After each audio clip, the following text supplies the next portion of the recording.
हो गया है लाइव।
हाँ, सॉरी सॉरी। हाँ, सॉन जाएगा जाएगा जाएगा जाएगा। Sorry sorry sorry. हम तरंग पे थे, ठीक है, शुरू से फिर से बता देते हैं। और हम तरंग के बारे में चर्चा किए कि जितने भी माध्यम है, अगर सजीव है तो उसका निर्माण कोशिकाओं से मिलकर बना हुआ है, मतलब उसका निर्माण कोशिकाओं से मिलकर हुआ है। और अगर निर्जीव है तो उसका निर्माण किससे हुआ है? परमाणुओं से मिलकर बना हुआ है। और उसी के बारे में बताया कि जितने भी निर्जीव हैं, मतलब जितने भी माध्यम हैं, वो उसका निर्माण किससे हुआ है? तो परमाणुओं से। याद रखिएगा, उसका निर्माण किससे हुआ है? तो परमाणु के द्वारा हुआ है। जैसे हम इस बोर्ड की ही बात करते हैं तो आप समझ सकते हैं कि इस बोर्ड का निर्माण किससे हुआ होगा। तो ये बहुत सारे मतलब परमाणुओं के मिलने से बना हुआ होगा। परमाणु का मतलब उसको इंग्लिश में क्या कहते हैं? एटम कहते हैं, ठीक है, याद रखिएगा। अगर हम बात करते हैं, अगर कोई माध्यम है, अगर कोई माध्यम है और अगर हम इसको बीच से डिस्टर्ब कर दें, अगर बीच से इसको हम बार बार ऐसे डिस्टर्ब करें तो इसमें कुछ ना कुछ डिस्टर्बेंस उत्पन्न हो जाएगा, कुछ ना कुछ डिस्टर्बेंस उत्पन्न हो जाएगा। डिस्टर्बेंस को हिंदी में विक्षोभ कहते हैं। डिस्टर्बेंस को हिंदी में क्या कहते हैं? विक्षोभ कहते हैं। साउंड अब जाएगा, ठीक है विकास जी। अगर किसी माध्यम में बाहर से कोई बल आरोपित करते हैं, कह सकते हैं ना कि अगर कोई माध्यम है, जैसे हम शांत जल की बात करते हैं, एकदम बिल्कुल शांत है, और उसमें हम क्या करते हैं, एक छोटा सा पत्थर मार देते हैं। तो छोटा सा पत्थर मारने का कारण क्या, मतलब मारने का मतलब क्या हुआ कि हम उस पर बाहर से कोई ना कोई बल आरोपित कर रहे हैं, और उस बल आरोपित करने के बाद उसमें एक डिस्टर्बेंस पैदा हो जाता है। कोई भी माध्यम अगर शांत है, चाहे वो ठोस हो या द्रव हो या गैस हो, जैसे अगर हम इसकी ही बात करते हैं, ठोस की बात करते हैं, तो आप देखिएगा कभी कभी दीवार पे अगर जोर से हथौड़ा मारेंगे तो दूसरे तरफ भी अगर आप हाथ रखेंगे तो आपको महसूस होगा। या अगर आप अपने रूम में हैं, अगर दूसरा रूम वाला रूम में काटी ठोकता है तो आपको फील होता है कि अरे उधर से लगता है कुछ ठोक रहा है। वो साउंड के कारण तो जो फील होता है वो होता ही है। और आपको एक विब्रेशन जैसा सुनाई देगा, दीवार में एक विब्रेशन जैसा सुनाई देगा। वो जो होता है डिस्टर्बेंस होता है। वो क्या होता है, डिस्टर्बेंस होता है, एक विक्षोभ होता है। अगर आप इसको नहीं समझे तो और आसानी से समझ सकते हैं कि शांत जल, कभी नदी का जल देखे हैं, और बचपन में हम लोग जाते थे नदी के पास खड़ा होके उठाते थे ढेला, किसका ज्यादा दूर जाता है, पानी पे ढेला को उछलाते थे। ये सब करतब अगर आप नहीं किए तो आपका बचपन बेकार है, ठीक है, बचपन आप जिए ही नहीं। ये सब जीवन का अगर कहिएगा ना तो सबसे महत्वपूर्ण समय था। तो गए और उस समय हमको नहीं पता था कि तरंग का बेहतर उदाहरण भी हो सकता है। अगर पता होता तो उस समय हम लोग सीखते उसको। अब क्या करते थे कि पानी पूरा शांत है, मतलब एकदम बिल्कुल तालाब का पानी शांत है, अब उस पर हम क्या किए, जोर से पत्थर मारे। इसका मतलब क्या हुआ कि हम बाहर से उस पर कोई ना कोई बल आरोपित कर रहे हैं, और बल आरोपित करने के बाद जो पानी शांत था वो क्या हो गया, वो लहरों में मतलब तरंगों में बढ़ने लगा, तरंगों में आगे बढ़ने लगा। उस अगर याद रखिएगा तो हम कह सकते हैं इस आधार पर कि अगर किसी माध्यम में बाहर से कोई बल आरोपित करते हैं तो उसमें डिस्टर्बेंस या विक्षोभ उत्पन्न हो जाता है, उसमें डिस्टर्बेंस या विक्षोभ उत्पन्न हो जाता है। और यह विक्षोभ निश्चित गति से आगे बढ़ता है। यह विक्षोभ एक जगह नहीं रहेगा। अगर आप, ये पानी है, अगर आप ऊपर से कोई बल आरोपित करते हैं तो वह विक्षोभ निश्चित गति से क्या होगा, आगे बढ़ेगा। वह विक्षोभ निश्चित गति से आगे बढ़ा, उसी को हम लोग क्या कहते हैं, तो उसी को तरंग कहते हैं। उसी को क्या कहते हैं, तरंग कहते हैं।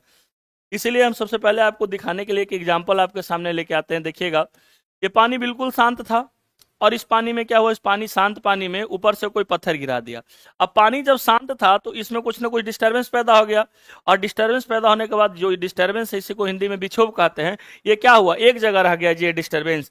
वो धीरे धीरे धीरे धीरे आप क्या देख रहे हैं कि आगे बढ़ते गया, धीरे धीरे क्या हो गया, आगे बढ़ते। दूसरा अगर हम देखते हैं, दूसरे की ओर बढ़ते हैं, इसको और अच्छे से आप समझिएगा कि अगर कोई शांत जल है, अगर उसमें कोई हम पत्थर का टुकड़ा मारते हैं तो उसमें एक डिस्टर्बेंस उत्पन्न हो जाता है। या पत्थर का टुकड़ा मारने का मतलब क्या है, बाहर से हम एक बल आरोपित कर रहे हैं, उससे एक डिस्टर्बेंस उत्पन्न हो जा रहा है, उसी को हम लोग क्या कहते हैं, तो उसी को हम लोग तरंग कह सकते हैं, याद रखिएगा। लेकिन अगर एक चीज और समझिए कि और एक चीज तरंग का एक और फॉर्मूला मतलब समझ लीजिए, इसको और अगर आसान भाषा में कहते हैं तो किसी माध्यम में उत्पन्न विक्षोभ को क्या कहते हैं, तरंग कहते हैं। लेकिन यह विक्षोभ उत्पन्न हुआ कैसे, जब हम कोई बाहर से बल आरोपित किए। समझ गए ना कि तरंग किसको कहते हैं, तो किसी माध्यम में उत्पन्न डिस्टर्बेंस या विक्षोभ को ही क्या कहते हैं, तरंग कहते हैं। कह सकते हैं ना, तरंग या लहर दोनों एक ही चीज हुआ, कोई अलग अलग चीज नहीं हुआ। और जो गति करने का उसका दर हुआ उसको हम लोग क्या कहते हैं, तरंग गति कहते हैं। विक्षोभ को आगे बढ़ने की दर को क्या कहते हैं, विक्षोभ के आगे बढ़ने की प्रक्रिया को तरंग गति कहते हैं। समझ में आया? अगर नहीं समझ में आया तो इसको और अच्छे से समझा देंगे, कोई दिक्कत नहीं है। चलिए आगे बढ़ते हैं। समझ में तो आना चाहिए, इसमें कोई बहुत बड़ा बात नहीं है। हम क्या बोले कि अगर किसी माध्यम में बाहर से कोई बल आरोपित करते हैं, ध्यान रखिएगा कि अगर कोई माध्यम है और बाहर से उसमें हम बल आरोपित करते हैं, बाहर से बल आरोपित करते हैं, तो बाहर से बल आरोपित करने के बाद क्या होगा, बाहर से बल आरोपित करने के बाद विक्षोभ उत्पन्न होगा। बाहर से बल आरोपित करने के बाद क्या उत्पन्न होगा, विक्षोभ उत्पन्न होगा। ध्यान रखिएगा, बाहर से बल आरोपित करने के बाद, याद रखिएगा, बाहर से बल आरोपित करने के बाद क्या उत्पन्न होगा, विक्षोभ उत्पन्न होगा। और जो विक्षोभ उत्पन्न होगा क्यों होगा, क्योंकि हम बाहर से बल आरोपित करते हैं, और यह विक्षोभ निश्चित गति से क्या होगा, आगे बढ़ते जाएगा। ध्यान रखिएगा कि यह विक्षोभ निश्चित गति से आगे बढ़ते जाएगा, और इसी प्रक्रिया को हम लोग क्या कहते हैं, आगे बढ़ते, इसी को हम क्या कहते हैं, तरंग कहते हैं। तरंग किसको कहते हैं, समझ में आ गया ना, कि अगर कोई शांत वस्तु या शांत माध्यम है उसमें हम बाहर से अगर बल आरोपित करते हैं तो उसमें विक्षोभ उत्पन्न होता है या डिस्टर्बेंस उत्पन्न होता है, और यह निश्चित गति से आगे बढ़ता है। इसी को हम लोग क्या कहते हैं, तो इसी को हम लोग तरंग कहते हैं। इसी को क्या कहते हैं, तरंग कहते हैं, या लहर कहते हैं, या इंग्लिश में इसको क्या कहते हैं, वेव कहते हैं। इंग्लिश में क्या कहते हैं, वेव कहते हैं। अब जैसे हम ठोस की बात करते हैं, इस वोट की बात करते हैं, अब इसमें हम बार बार ऐसे ऐसे धक्का देंगे। अगर हम बार बार इस पे ऐसे ऐसे टच करेंगे तो क्या होगा, इसके जो परमाणु अगर धीरे धीरे कर रहे हैं तब तो कोई दिक्कत नहीं, लेकिन अगर हम जोर जोर से इस पे मारने लगे तो क्या होगा, इसके जो परमाणु होंगे क्या हो जाएंगे, इधर उधर अव्यवस्थित हो जाएंगे, इधर उधर क्या हो जाएगा, अव्यवस्थित हो जाएगा। लेकिन जब ये तरंग जाता है तो क्या इसके साथ परमाणु भी गति करते हैं, क्योंकि अभी हम लोग पढ़े कि जितने भी माध्यम है किसके बने होते हैं, परमाणुओं के बने होते हैं। जितने भी माध्यम है किसके बने होते हैं, परमाणुओं के बने होते हैं। ध्यान से सुनिएगा, तो अगर किसी माध्यम में अगर तरंग का गमन होता है, जैसे इसी में हम बार बार इसको ऐसे ऐसे ठोक रहे हैं, तो इसका मतलब है कि इसमें डिस्टर्बेंस पैदा हो रहा है और इसमें तरंग का गमन हो रहा है। लेकिन अगर किसी माध्यम में तरंग का गमन होता है तो इसमें माध्यम के कण गति नहीं करते हैं। भी ध्यान रखिएगा कि अगर इसमें तरंग का गमन हो रहा है तो इसमें माध्यम के कण गति नहीं करते हैं। अगर किसी माध्यम में तरंग का गमन हो रहा है, तरंग का गमन हो रहा है, तो उसमें माध्यम का, याद रखिएगा, तरंग का गमन होगा तो माध्यम के कण क्या उसमें गति करेंगे, तो उसमें माध्यम के कण गति नहीं करेगा। ध्यान रखिएगा, उसमें माध्यम का कण गति नहीं करेगा। ध्यान रखिएगा, मतलब ये जिस पार्टिकल से मिलकर बना हुआ है वह गति नहीं करेगा, बल्कि गति क्या करेगा, तो तरंग करेगा। गति कौन करेगा, तरंग गति करेगा। जैसे इसकी बात करते हैं कि किससे बना हुआ है, तो एटम से बना हुआ है, परमाणुओं से मिलकर बना हुआ है। तो अगर इसमें हम डिस्टर्बेंस उत्पन्न करते हैं तो इससे जिस परमाणुओं से मिलकर ये बना हुआ है वो गति नहीं करके वो क्या गति करेगा, केवल और केवल तरंग गति करेगा। ध्यान रखिएगा। और तो माध्यम के कण क्या होता है, अगर गति नहीं करता है तो क्या करता है, तो माध्यम के कण ऊपर नीचे या आगे पीछे गति करते हैं। ध्यान रखिएगा कि माध्यम के कण क्या करते हैं, अगर गति तरंग के साथ गति नहीं करते हैं तो ऊपर नीचे या आगे पीछे गति करने लगते हैं। जैसे इसको समझिए, जैसे इसको हम यहाँ पे ऐसे ऐसे ठोकने लगे तो इसका मतलब क्या है कि तरंग की गति अगर इस दिशा में है, तरंग की गति अगर इस दिशा में है, तो क्या माध्यम के कण इसी दिशा में गति करने लगेंगे, बिल्कुल नहीं करने लगेंगे, बल्कि क्या होगा कि ऊपर नीचे या आगे पीछे गति करने लगेंगे, बल्कि तरंग के साथ गति नहीं करेंगे। तरंग किसको कहते हैं, समझ में आया? तरंग किसको कहते हैं, समझ में आया? कि याद रखिएगा, अगर कोई माध्यम है, ध्यान रखिएगा कि अगर कोई माध्यम है, कोई भी माध्यम लेते हैं, सभी माध्यम किसके बने होते हैं, परमाणुओं के बने होते हैं, इसमें कोई दिक्कत नहीं है। और अगर कोई भी माध्यम में अगर हम बाहर से कोई बल आरोपित करते हैं और उस बल आरोपित करने के कारण उसमें डिस्टर्बेंस उत्पन्न होता है, डिस्टर्बेंस को हिंदी में क्या कहते हैं, विक्षोभ उत्पन्न करता है, और इसी विक्षोभ को क्या कहते हैं हम लोग, उसी विक्षोभ को तरंग कहते हैं। याद रखिए, उसी विक्षोभ को क्या कहते हैं, तरंग। वही जो विक्षोभ निश्चित गति से आगे बढ़ता है उसको क्या कहेंगे हम लोग, तरंग गति कहते हैं, उसी को तरंग गति कहते हैं। तो हम कह सकते हैं ना इसको सीधा भाषा में कि किसी भी माध्यम में उत्पन्न विक्षोभ को क्या कहते हैं, तरंग कहते हैं, और तरंग की जो आगे बढ़ने की प्रक्रिया उसको क्या कहते हैं, तरंग गति कहते हैं। इतना तो समझ में आ गया होगा। तरंग में क्या माध्यम के कण गति करते हैं, अभी क्वेश्चन पूछा हुआ था इसलिए इसको बताना जरूरी है कि तरंग में क्या माध्यम के कण गति करते हैं, तो तरंग में माध्यम के कण गति नहीं करते हैं। तो माध्यम के कण क्या करते हैं, तो माध्यम के कण ऊपर नीचे और आगे पीछे गति करने लगते हैं। माध्यम के कण ऊपर नीचे और आगे पीछे गति करने लगते हैं, बल्कि तरंग के साथ माध्यम के कण गति नहीं करते हैं। इतना तो समझ में आ गया होगा। अच्छा, एक चीज बताइएगा कि अब तरंग जब जा रहा है तो वो अपने साथ कुछ ना कुछ ऊर्जा लेके जाएगा। तरंग जब गति करेगा तो वो अपने, अगर ऊर्जा नहीं होगा उसके साथ तो वो आगे गति नहीं कर पाएगा। अगर सपोज कीजिए कि अगर हम तरंग हैं और हमारे अंदर अगर ऊर्जा नहीं होगा तो क्या हम आगे गति कर पाएंगे, हम आगे गति नहीं कर पाएंगे। अगर तरंग गति कर रहा है तो उसमें कुछ ना कुछ ऊर्जा मौजूद है, इसलिए याद रखिएगा तरंग जब गति करता है तो वो अपने साथ कुछ ना कुछ ऊर्जा भी लेकर चलता है। ध्यान रखिएगा, तरंग गति करते समय वो अपने साथ ऊर्जा को लेकर आगे बढ़ता है, ऊर्जा को लेकर आगे बढ़ता है। मतलब तरंग जब गति करता है तो ऊर्जा को लेकर आगे बढ़ता है। और एक चीज और आपको बता देते हैं कि आप सोचिएगा कि हिस्ट्री और पॉलिटी की तरह फिजिक्स आपको समझ में आए तो कभी हरगिज नहीं होगा, आपको फिजिक्स में मन लगाना पड़ेगा। फिर भी हम आपको कोशिश करते हैं समझाने का, जैसे भी हो, फिगर से हो, ड्रॉ करके हो, चाहे दिखा के हो।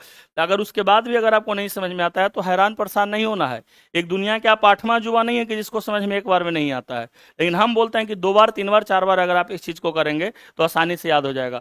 अगर आपको 20% भी एक बार में समझ में आता है तो आप बहुत अच्छा पढ़ रहे हैं, फिजिक्स की हम बात कर रहे हैं। लेकिन हम तो कोशिश करते हैं कि आपको अच्छे से समझा दें, लेकिन आप रिवीजन कीजिएगा तो आप 100% तक पहुंच जाइएगा, इसकी गारंटी है। अगर आपको इतना समझ में आ गया कि जितने भी माध्यम हैं परमाणुओं के बने होते हैं, और अगर किसी माध्यम में हम कोई बाहर से बल आरोपित करते हैं तो उसमें एक डिस्टर्बेंस उत्पन्न होता है, और उस डिस्टर्बेंस जो उत्पन्न होता है, जो विक्षोभ उत्पन्न होता है, एक निश्चित गति से आगे बढ़ता है, उसी को हम तरंग कहते हैं। तरंग के अगर याद रखिएगा, तरंग जो गति करते हैं, क्या सोच रहे हैं पंकज जी, कहाँ गुम हैं? यहाँ तो आप नहीं थे, झूठ नहीं बोलिएगा, पता नहीं चल जाता है जी, सामने बैठ के झूठ बोलिएगा।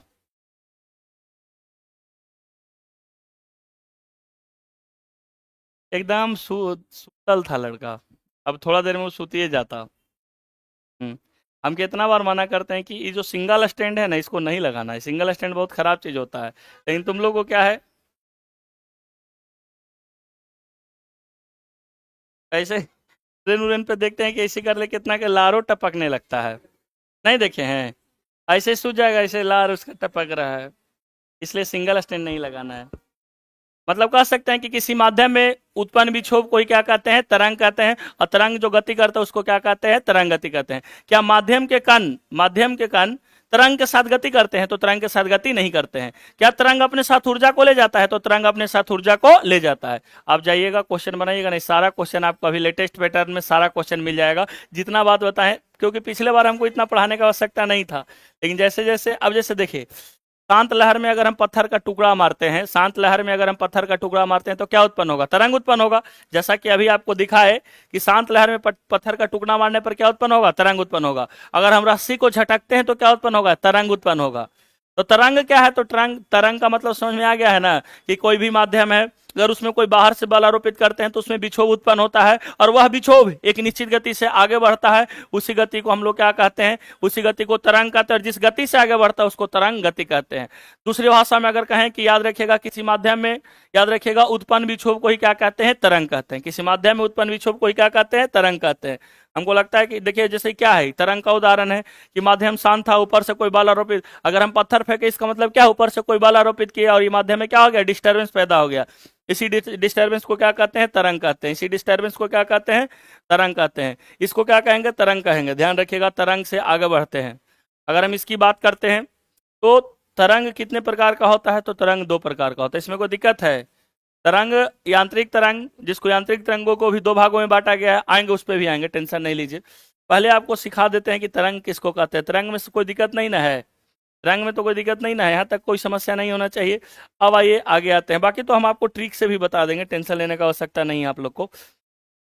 अगर हम इसको दो भागों में बांटें, अगर किस आधार पे इसको दो भागों में बांटेंगे, एक चीज याद रखिएगा कि इसको जब, इससे पहले आपको तीन चार पांच चीज समझने से पहले पहले समझ लीजिए अनुप्रस्थ तरंग, और दूसरा समझ लीजिएगा अनुदैर्ध्य तरंग। अनुप्रस्थ तरंग का मतलब क्या हो गया? ट्रांसवर्स वेव उसको कहते हैं। क्या बोलते हैं? अनुप्रस्थ तरंग। अगर अनुप्रस्थ की बात करते हैं, हम ऐसे तो लिखवा भी देंगे इसको, लेकिन अनुप्रस्थ तरंग कहते हैं किसको, हम पहले ये जानना जरूरी है कि अनुप्रस्थ तरंग किसको कहते हैं। अभी हम क्या बोले कि तरंग जो है गति करता है। तरंग क्या है? गति करता है। और जैसे बाहर से कोई बल आरोपित करते हैं तो वो क्या करता है? तरंग गति करता है। इसमें तो कोई दिक्कत नहीं है। बाहर से कोई कोई भी माध्यम है, बाहर से अगर बल आरोपित करते हैं तो वो क्या करता है? गति करता है। गति करने लगता है, उसके बाद गति करते के साथ माध्यम के कण गति उसके साथ नहीं करते हैं, तक कोई दिक्कत नहीं है। लेकिन अगर हम अनुप्रस्थ तरंग की बात करते हैं तो ऐसा तरंग जिसमें माध्यम के तरंग क्या करे? लंबवत गति करे। माध्यम के, याद रखिएगा, ऐसा तरंग जिसमें माध्यम के कण लंबवत गति करे। आप एक चीज याद कीजिए, आपको एक चीज हम याद करवाए थे, लंबवत गति करते हैं। हम आपको क्या बताए थे कि जो तरंग है वो अपने साथ, तो तरंग तो जा रहा है कि अपने साथ वो माध्यम का कण लेके जाता है? माध्यम का कण लेके नहीं जाता है। मतलब अपना जो मीडियम पार्टिकल है वो लेके नहीं जाता है। तो मीडियम पार्टिकल क्या कर रहा था? तो वो ऊपर नीचे और आगे पीछे क्या कर रहा था? गति कर रहा था। अब उसी तरंग को कितने भागों में बांट दिए? दो भागों में। पहला अनुप्रस्थ है और दूसरा क्या है? अनुदैर्ध्य। तो जब तरंग है तो दो माध्यम का कण या तो ऊपर नीचे गति करेगा या तो आगे पीछे गति करेगा। तो वैसा तरंग जिसमें माध्यम के कण लंबवत गति करते हो, माध्यम के कण कैसे गति करते हो? लंबवत गति करते हो, उसको हम लोग क्या कहते हैं? याद रखिएगा कि माध्यम के कण अगर लंबवत गति कर रहा है, माध्यम के कण अगर लंबवत गति कर रहा है, उसको हम लोग क्या बोलेंगे? ध्यान रखिएगा कि अगर माध्यम के कण लंबवत गति कर रहा है, उस तरंग को हम लोग क्या कहेंगे? तो उस तरंग को हम लोग कहेंगे अनुप्रस्थ तरंग। अब लंबवत गति करने का मतलब क्या हो गया? लंबवत गति करने का मतलब एक ही चीज हो गया कि इसके साथ यह लगातार, इसको अगर दो लगातार गर्त, इसको आपको पढ़ाएंगे, इसको पहले ही समझ लीजिए कि अनुप्रस्थ किसको कहते हैं। तो सिंपल सा बात है कि जिसमें माध्यम के कण, पहले तो तरंग हो गया, तरंग किसको कहते हैं? कि जिसमें तरंग अपने रास्ते से जाए और माध्यम के कण उसके साथ नहीं जाए, और माध्यम के कण क्या करे? ऊपर या नीचे या आगे या पीछे गति करे। तो वैसा तरंग जिसमें माध्यम के कण ऊपर या नीचे गति करते हैं या लंबवत गति करते हैं, याद रखिएगा, ऊपर या नीचे गति करते हैं या लंबवत गति करते हैं, उसको क्या कहते हैं? अनुप्रस्थ तरंग कहते हैं। और भी इसको अच्छे से समझाएंगे, लेकिन इसको पहले समझ जाइए। तो इसका मतलब है कि अनुप्रस्थ तरंग किसको कहते हैं, समझ गए ना? अब दो लगातार जो है, सिंपल सा बात है, ऊपर वाले को क्या बोलते हैं? ऊपर वाले को हम लोग बोलते हैं, ध्यान रखिएगा, दो लगातार, इसको बोलते हैं गर्त, और इसको क्या बोलते हैं? श्रृंग बोलते हैं। ऊपर वाले को क्या बोलते हैं? गर्त बोलते हैं। नीचे वाले को क्या बोलते हैं? श्रृंग बोलते हैं। ऊपर वाले को श्रृंग बोलते हैं ना जी, क्रेस्ट बोलते हैं ऊपर वाले को। हाँ सही बोल रहे हैं, क्रेस्ट। हाँ हाँ, ऊपर वाले को क्रेस्ट बोलते हैं, गर्त बोलते हैं इसको। और नीचे वाले को क्या बोलते हैं? श्रृंग बोलते हैं। नीचे वाले को क्या बोलते हैं? श्रिंग। इंग्लिश में इसको क्या बोलते हैं? ऊपर वाले को तो क्रेस्ट बोलते हैं, नीचे वाले को इंग्लिश में क्या बोलते हैं जी? नीचे वाले को इंग्लिश में ट्रॉफ बोलते हैं शायद, इसको TROUGH होता है उसका, TROU, हाँ ट्रॉफ ही बोलते हैं। तो दो लगातार गर्त और दो लगातार श्रिंग का निर्माण करता है। याद रखिएगा, वैसा माध्यम का कण जो लंबवत गति करता है उसको क्या बोलते हैं? अनुप्रस्थ तरंग कहते हैं। माध्यम का वैसा कण जो लंबवत गति करता है उसको अनुप्रस्थ तरंग कहते हैं। अगर आपको इतना नहीं समझ में आया कोई बात नहीं है, आपको तरंग समझ में आ रहा था कि अगर कोई भी, याद रखिएगा, कोई भी माध्यम है उस पर हम बाहर से बल लगा रहे थे, बाहर से बल लगाने के कारण उसमें विक्षोभ उत्पन्न हो रहा था, और वह विक्षोभ जो है गति कर रहा था, और जो गति कर रहा था वह उसके साथ माध्यम के कण गति नहीं कर रहे थे। माध्यम के कण क्या कर रहे थे? तो माध्यम के कण ऊपर नीचे या आगे पीछे गति कर रहे थे। तो वैसा तरंग जिसमें माध्यम के कण ऊपर नीचे या लंबवत गति करता है उसको क्या बोलते हैं? अनुप्रस्थ तरंग कहते हैं। उसको क्या कहते हैं? अनुप्रस्थ तरंग। और जब अनुप्रस्थ तरंग होता है तो याद रखेगा दो लगातार, मतलब याद रखेगा लोग, इसके दोनों बीच की दूरी को क्या कहते हैं? क्रेस्ट कहते हैं, गर्त कहते हैं। और इस दोनों के बीच की दूरी को क्या कहते हैं? ट्रफ कहते हैं या श्रिंग कहते हैं। ट्रफ कहते हैं या क्या कहते हैं? श्रिंग कहते हैं। अगर इतना नहीं भी समझ में आया तो कोई दिक्कत नहीं है, अगर इतना समझ में नहीं भी आया तो कोई दिक्कत नहीं है, मेरे पास साहब का उपाय है। अगर हम बात करते हैं कि अनुप्रस्थ तरंग, और हम कैसे पहचानेंगे कि अनुप्रस्थ तरंग है, कोई दिक्कत नहीं। आप अनुप्रस्थ तरंग को देखिएगा ना तो वो टेढ़ा मेढ़ा रहेगा, हमेशा देखिएगा। क्या कैसे? अगर हम अनुप्रस्थ तरंग की बात करते हैं तो आपको दिखाई दे रहा है कि किस प्रकार गति करेगा, तो अनुप्रस्थ तरंग टेढ़ा मेढ़ा गति करेगा। जैसे आपको अगर इससे नहीं समझ में आता है तो आपको फिगर पे लेके चलते हैं। अब देख रहे हैं कि एक ऐसा मोशन, एक ऐसा मोशन है वेव मोशन, ये भी क्या है? Wave motion. ये क्या है? पार्टिकल मोशन भी, ये भी पार्टिकल। अब हम क्या बोले कि वैसा तरंग जिसमें पार्टिकल क्या हो, मतलब पार्टिकल का मतलब कण कैसे गति करे? लंबवत गति करे। तो जो लंबवत गति कर रहा है उसको हम लोग क्या बोलेंगे? लॉन्गिट्यूडनल वेव बोलेंगे। लंबवत गति को क्या बोलेंगे? लॉन्गिट्यूडनल वेव बोलेंगे। लॉन्गिट्यूड नहीं, लंबवत को इंग्लिश में क्या बोलेंगे? ये गलती दे दिया है, यहाँ ऊपर में, यहाँ ही होना चाहिए। लंबवत को क्या बोलेंगे हम लोग? तो याद रखिएगा ट्रांसवर्स फोर्स बोला, इसको क्या बोलेंगे? लॉन्गिट्यूडनल वेव बोलेंगे। जो लंबा गति कर रहा है, लंबा गति कर रहा है मतलब आगे पीछे गति करेगा, उसको क्या बोलेंगे? इसको अनुदैर्ध्य बोलेंगे कि अनुप्रस्थ बोलेंगे? इसको अनुदैर्ध्य बोलेंगे। और इसको क्या बोलेंगे? अनुप्रस्थ। अनुदैर्ध्य को इंग्लिश में क्या बोलते हैं? याद रखिएगा, इसको हम लोग लॉन्गिट्यूडनल बोलते हैं, और अनुप्रस्थ को क्या बोलते हैं? ट्रांसवर्स वेव बोलते हैं, ट्रांसवर्स वेव बोलते हैं। याद रखिएगा। तो यहाँ आप देख रहे हैं कि यहाँ जो पार्टिकल है वो कैसे गति कर रहा है? यहाँ जो पार्टिकल है ऊपर नीचे गति कर रहा है, और यहाँ का पार्टिकल क्या कर रहा है? आगे पीछे गति कर रहा है। तो जिसके पार्टिकल जो है ऊपर नीचे या लंबवत गति करते हैं उसको क्या बोलते हैं? अनुप्रस्थ करते हैं। और जब माध्यम के तरंग गति समानांतर या पैरेलल जिसका गति करता है, ये तरंग के क्या चल रहा है? ये तरंग के पैरेलल चल रहा है, या तरंग के क्या चल रहा है? पैरेलल चल रहा है। जब माध्यम के कण समांतर गति करते हैं उसको क्या बोलते हैं? अनुदैर्ध्य तरंग बोलते हैं। और जब माध्यम के कण लंबवत गति करते हैं उसको अनुदैर्ध्य तरंग बोलते हैं। याद रखिएगा, उसको क्या बोलते हैं? अनुप्रस्थ तरंग। हाँ, याद रखिएगा, उसको अनुप्रस्थ तरंग। इसमें और अच्छे से समझ में आ जाएगा कि अगर हम इसकी बात करते हैं, इसमें तो सब चीज ही दिया हुआ है। आप देख रहे हैं कि ये जो माध्यम के कण है कैसे गति कर रहे हैं? तो ऊपर नीचे गति कर रहे हैं। माध्यम के कण किस प्रकार गति कर रहे हैं? तो ऊपर नीचे गति कर रहे हैं। माध्यम के कण जो गति कर रहे हैं ऊपर नीचे गति कर रहे हैं, और ऊपर नीचे गति करने के बाद जो मतलब कि जो लगातार इसके बीच जो दो लगातार श्रिंग है, याद रखिएगा, जो लगातार श्रिंग और यहाँ दो लगातार गर्त, इसके बीच की दूरी को क्या कहते हैं? वेवलेंथ या तरंगदैर्ध्य कहते हैं। दो जो लगातार क्रेस्ट या दो लगातार, इसको इंग्लिश में श्रिंग बोलेंगे, इसको गर्त बोलते हैं। तो दो लगातार श्रिंग के बीच की दूरी को क्या बोलेंगे हम लोग? याद रखिएगा, तरंगदैर्ध्य बोलेंगे। और आपको पता है कि आयाम किसको कहते हैं? तो जो महत्तम, इसको अगर हम मध्य बिंदु मानते हैं, इसको क्या मान लिए? मध्य बिंदु। कल आपको जब पेंडुलम पढ़ा रहे थे तो बताए थे कि अगर इसको मध्य बिंदु मानते हैं तो पेंडुलम की 3 दशा थी, और इसके महत्तम विस्थापन को क्या कह रहे थे? आयाम। तो याद रखिएगा, इसी के महत्तम विस्थापन को क्या कहते हैं? आयाम कहते हैं। आयाम को इंग्लिश में क्या बोलते हैं जी? एम्पलीट्यूड बोलते हैं। याद रखिएगा, एम्पलीट्यूड बोलते हैं। वेवलेंथ तरंगदैर्ध्य किसको कहते हैं? समझ में आ जाएगा ना, कि दो लगातार श्रिंग या दो लगातार गर्त के बीच की दूरी को क्या कहते हैं? तरंगदैर्ध्य कहते हैं। या महत्तम विस्थापन को क्या कहते हैं? आयाम कहते हैं। महत्तम विस्थापन को क्या कहते हैं? आयाम कहते हैं। अब जो अनुप्रस्थ तरंग होगा वो कैसे गति करेगा? तो अभी अब आपको बताए थे कि जो अनुप्रस्थ तरंग होगा वो टेढ़ा मेढ़ा गति करेगा। कैसे गति करेगा? टेढ़ा मेढ़ा गति करेगा। बाकी हम लिखवा भी देंगे। और जो लॉन्गिट्यूडनल वेव होगा वो कैसे गति करेगा? समानांतर गति करेगा। कैसे गति करेगा? वैसा कण जो, याद रखिएगा, वैसा गति या वैसा तरंग गति जो तरंग के समानांतर गति करता हो, उसका माध्यम का कण जो हो तरंग के समानांतर गति करता हो, वो क्या हो जाएगा? Longitudinal wave. या उसको हिंदी में क्या बोलेंगे? तो याद रखिए, अनुदैर्ध्य तरंग। और जो लंबवत गति करेगा उसको क्या बोलेंगे? अनुप्रस्थ तरंग। इसका मतलब है कि अगर हम पूछे कि ऐसा तरंग जिसमें माध्यम के कण तरंग के लंबवत गति करते हो, तो समझ जाइएगा ना। और वैसा तरंग जिसमें माध्यम के कण तरंग के समानांतर गति करते हो उसको क्या कहेंगे? अनुदैर्ध्य तरंग कहेंगे। तरंगदैर्ध्य समझ में आ गया होगा कि किसको कहते हैं?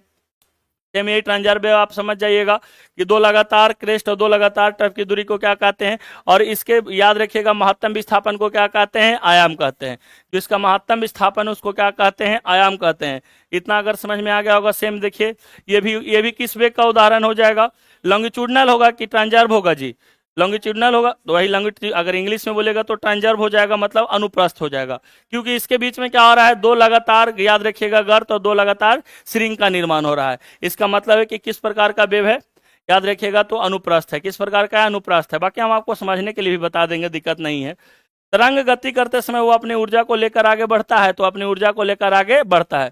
तरंग अगर गमन होता है तो क्या माध्यम के कण गति करते हैं, तो माध्यम के कण गति नहीं करते हैं। जिसमें माध्यम के कण लंबवत गति करेंगे, माध्यम के कण लंबवत गति करेंगे, वो कैसा तरंग हो जाएगा, अनुप्रस्थ तरंग हो जाएगा। जिसमें माध्यम के कण समानांतर गति करेंगे, जिसमें माध्यम के कण जो है, अगर हम माध्यम के कण की बात करते हैं, जिसमें माध्यम के कण समानांतर गति करेगा, जिसमें माध्यम के कण समानांतर गति करेगा, जिसमें माध्यम के कण समानांतर गति करेगा, याद रखिएगा, जिसमें माध्यम के कण समानांतर गति करेगा उसको हम लोग क्या बोलेंगे, याद रख लीजिएगा कि जिसमें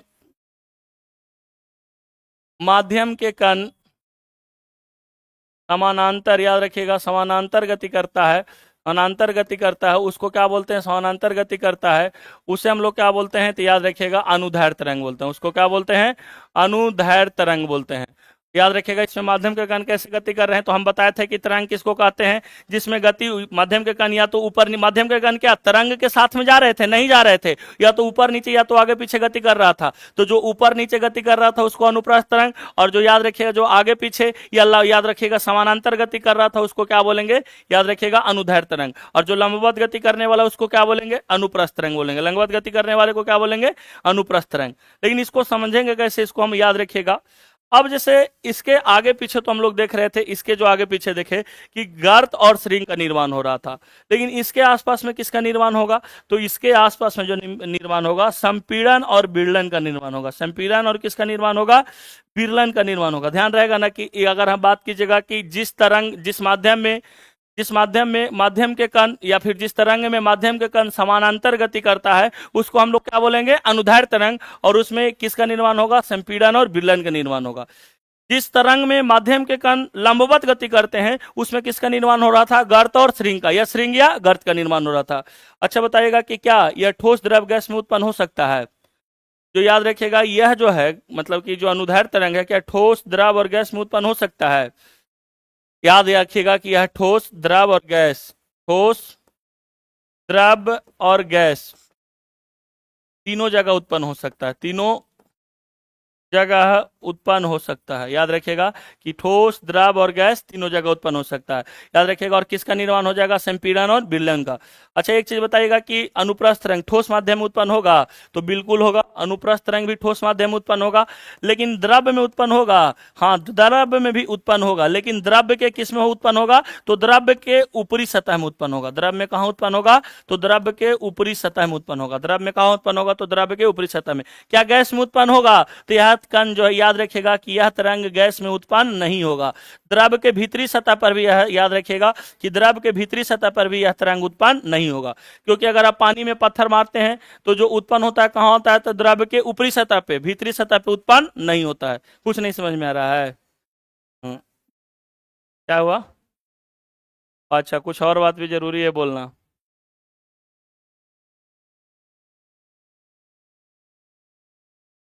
तरंग समझ में आया कि तरंग किसको कहते हैं, पहले ही बताइए, उसके बाद आगे बढ़ते हैं कि तरंग किसको कहते हैं।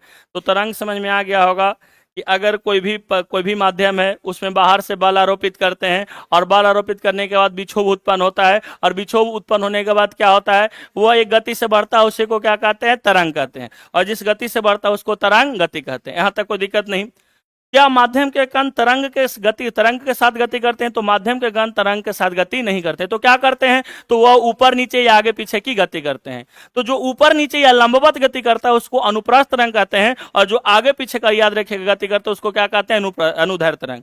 उसको अगर और हम तोड़ना चाहें तो इस प्रकार कह सकते हैं कि वैसी गति जिसमें मतलब वैसा तरंग जिसमें गर्त और श्रृंग का निर्माण होता हो उसको क्या बोलेंगे हम लोग, अनुप्रस्थ तरंग कहेंगे। वैसा तरंग जिसमें संपीड़न और विलयन का निर्माण होता हो उसको क्या बोलेंगे, अनुदैर्घ्य तरंग कहते हैं। वैसी गति जिसमें माध्यम के कण तरंग के समानांतर गति करते हैं उसको क्या बोलेंगे, अनुदैर्घ्य तरंग। इस सारा क्वेश्चन पूछा हुआ है, लूसेंट में नहीं दिया था लेकिन इसको बताना बिल्कुल जरूरी था। अब बाकी हम आपको बताते हैं कि इसको और कितने मतलब कण के दिशा या दोलन के आधार पर हम लोग इसको 2 बार में पढ़ते हैं। अब जो अनुप्रस्थ तरंग है, तो अनुप्रस्थ तरंग को अगर आपको पहचानना है तो आप याद रखिएगा कि अनुप्रस्थ तरंग जब भी चलेगा तो कैसे चलेगा, तो अनुप्रस्थ तरंग चलेगा टेढ़ा मेढ़ा होकर चलेगा। कैसा चलेगा, तो टेढ़ा मेढ़ा जितना भी तरंग है कैसा तरंग है, अनुप्रस्थ तरंग। बाकी उसको लिखवा भी देते हैं, टेढ़ा मेढ़ा जितना भी तरंग है अनुप्रस्थ तरंग। अच्छा, रस्सी को झटकने पर उत्पन्न तरंग कैसा हो जाएगा, अनुप्रस्थ तरंग। याद रहेगा ना, रस्सी को झटकने पर उत्पन्न तरंग। अच्छा, एक चीज बताइएगा कि श्रृंग और गर्त का निर्माण किसमें होगा, अनुप्रस्थ तरंग। संपीड़न और विलयन का निर्माण अनुदैर्घ्य तरंग। अच्छा, याद रखिएगा कि माध्यम के कण लंबवत गति किसमें करेंगे, अनुदैर्घ्य तरंग में। अच्छा, माध्यम के कण लंबवत गति करेंगे अनुप्रस्थ तरंग में, कोई दिक्कत नहीं ना। माध्यम के कण समानांतर गति किसमें करेंगे, समानांतर गति करेगा अनु, इसमें कोई दिक्कत नहीं ना है। ऊपर नीचे किस माध्यम के कण ऊपर नीचे किसमें गति करेगा, ऊपर नीचे करेगा अनुप्रस्थ में। आगे पीछे किसमें गति करेगा, अनुदैर्घ्य में। तो कैसे भी क्वेश्चन पूछे हमको उससे लेना देना नहीं है। अगर आपका कॉन्सेप्ट क्लियर है तो आप आसानी से बता दीजिएगा। अच्छा, एक चीज बताइएगा कि अगर अनुप्रस्थ तरंग की बात करते हैं तो अनुप्रस्थ तरंग जो स्प्रिंग का तरंग है किस प्रकार, तो स्प्रिंग में जो तरंग उत्पन्न होता है आगे पीछे का तरंग उत्पन्न हो रहा है तो वो कैसा तरंग हो जाएगा। लेकिन आपको हम पहचानने के लिए वो ट्रिक बता देते हैं जिससे आप सारा तरंग पहचान जाइएगा। और पिछले बार भी इसको हम लिखवा दिए थे। तरंगधर्ष किसको कहेंगे, समझ में आ गया ना। तरंगधर्ष किसको कहेंगे, तरंगधर्ष किसको कहेंगे, 2 लगातार गर्त या 2 लगातार श्रृंग के बीच के दूरी को क्या कहते हैं, तरंगधर्ष। याद रखिएगा, गर्त या श्रृंग के महत्तम विस्थापन को क्या कहते हैं, आयाम। यहां तक कोई दिक्कत नहीं ना, यहां तक तो सब आपको पहले भी बता चुके हैं। अच्छा, यहाँ तरंगधर्ष आयाम में कोई दिक्कत नहीं होना चाहिए। अब आते हैं, आगे बढ़ जाते हैं।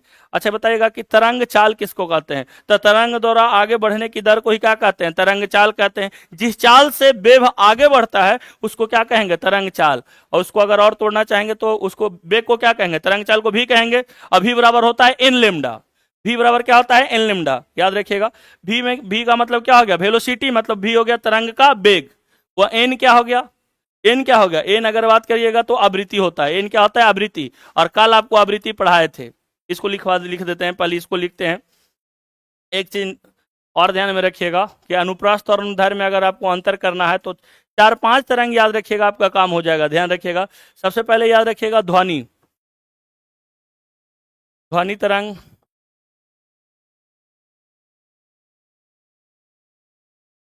यांत्रिक तरंग, ध्वनि, उसका प्रत्यास्थ तरंग,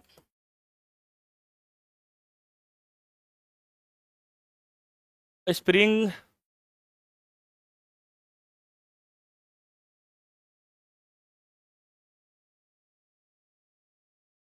हाँ सर,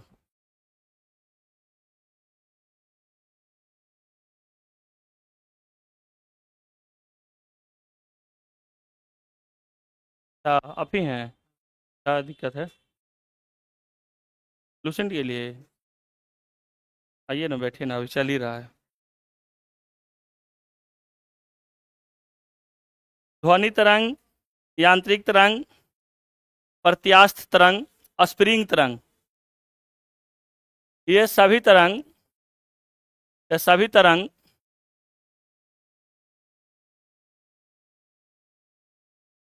अनुदैर्घ्य तरंग है।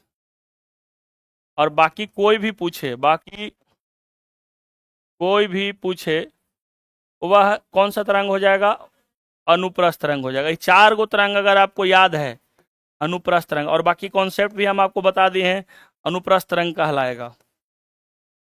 अब कॉन्सेप्ट में कैसे भी क्वेश्चन पूछेगा आप बता दीजिएगा कि जो माध्यम के कण समानांतर गति करता है उसको क्या कहेंगे, तो माध्यम के कण जो समानांतर गति करेगा उसको अनुदैर्घ्य तरंग, लंबवत गति करेगा उसको, ऊपर नीचे गति करेगा उसको, और याद रखिएगा अनुप्रस्थ, आगे पीछे गति करेगा उसको।